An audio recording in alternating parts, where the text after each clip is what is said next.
as much as possible, stay home. Don't go out unless you absolutely have to. At a time when coronavirus cases are getting worse by the day, and everyone in Canada is starting to self-isolate inside their homes and panicking on what to do, there's so much negative thinking around how society will change from the experience, and investors are looking for ways to make money in this environment. Right now, a lot of businesses are closing down, millions will probably lose their jobs, and scientists are saying to make a vaccine that works, let alone a nationwide distribution of the vaccine, will probably take another 12 to 18 months. I would recommend people watch the movie called Contagion on Netflix to get a sense of how coronavirus might play out. So the best way to make money if the stock market keeps dropping is through shorting.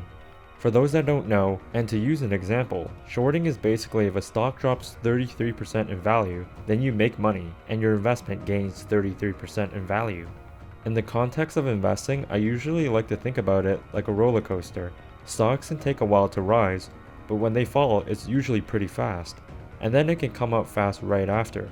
So that means I would recommend people to not hold their shorting investments for a long time. It's hard to tell how much more there is for stocks to drop, or if we're already near the bottom and waiting for a rebound. But if coronavirus keeps getting worse, and stocks keep falling, then shorting would not be a bad idea. So before I share my top 5 ideas, smash the like button and subscribe to my channel. Let me know in the comments below what companies or industries you think are going to be struggling during the coronavirus. The first idea is to short the entire Canadian oil and gas industry. You probably already noticed this from the insanely low prices at your local gas stations, but essentially the price of oil and gas has collapsed since many countries have been non-stop pumping out supply and there's not enough demand. It's kinda like saying there's too much supply of Corona beer and not enough drinking demand, so the price of the beer will have to go down dramatically if they want sales. A lot of these big Canadian oil companies have borrowed way too much money to build their projects, and at lower oil and gas prices, it's extremely tough for them to make any profits, let alone start paying off their debts. With more people self-isolating at home from the coronavirus and the winter season ending, we'll probably see a lot less use for oil and gas. Added that there's pretty intense protests in Canada against building certain pipelines, meaning that supply will keep building up. The easiest way you can short the Canadian oil industry is through this energy Bear ETF. You're essentially betting against a portfolio of the largest Canadian oil and gas companies. Year to date, this ETF is up 500%. Just a quick lesson on these 2 times daily Bear ETFs. It is leveraged by 2 times. So what that means is if in a day the Canadian Energy Index goes down 10%, then this ETF will go up 20%. And also the reverse happens, such that if the index goes up 10%, then this ETF will go down 20%. Unfortunately, there doesn't exist a 1 times version for more conservative investors. The next idea is to short the Canadian gold miners. You might find it strange because during fear and panic, as well as the central banks all printing more money, it should make more sense to invest in gold. Well, that is the case. Gold should be more valuable during these times, so an ETF that just tracks gold would be an okay bet. But the Canadian gold miners themselves have constantly struggled to be long-term investments because they always have so many challenges in the business, such as managing through unplanned costs, paying off big debts, failed gold mines, environmental protests, and employee deaths.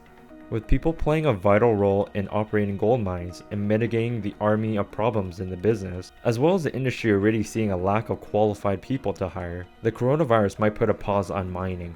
To bet against the Canadian mining industry, you can use this Canadian Gold Miners Bear ETF. You're essentially betting against a portfolio of the largest Canadian gold mining companies. Year to date, there hasn't been too much movement in the returns.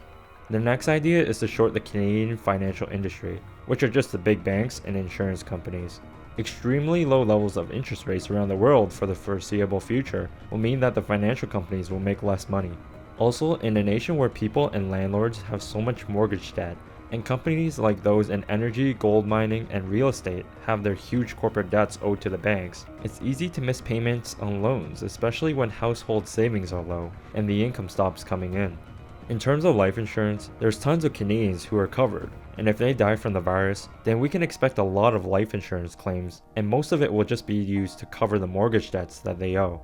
On the bright side, I don't see any of the big financial companies going bankrupt because they have a war chest of money to wait out on, but making a lot less money than before or seeing big losses ahead will be a drain on it. To bet against the Canadian financial industry, you can use this Capped Financial's Daily Bear ETF. You are essentially betting against a portfolio of the largest Canadian banks and insurance companies. Year to date, it's up 55%. The fourth idea is to just plainly short Canada. When you really look at the makeup of the Canadian economy, it's basically the energy, mining, and financial industries, which combined together already make up 65% of the economy. So just having an all-in-one idea to short Canada wouldn't be too bad. But there's always good industries that are holding out well, like communication services and consumer staples. To bet against the Canadian economy, you can use this TSX 60 Bear ETF. You're essentially betting against the largest Canadian companies. Year to date, it's up around 54%. The last idea is to short the weed industry. Without a doubt, the biggest hopes for the weed industry is US legalization and distribution of weed products. But that could probably take a while if all hands on deck are working through the virus.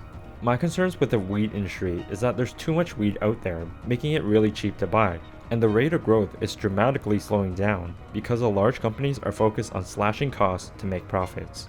Despite these efforts, the industry is still running on deep negative profits, and they're just eating into their savings until something positive happens. The bad companies in the weed industry are out of savings and are just relying on debt to make it out alive. I guess on the bright side, I would think that more people would be smoking up more if they're in self-isolation all the time. But when households have low levels of savings and people need to hold out for months, I would think that essentials like food and utilities would be the priority over weed. To bet against the weed companies, you can use this marijuana company's inverse ETF.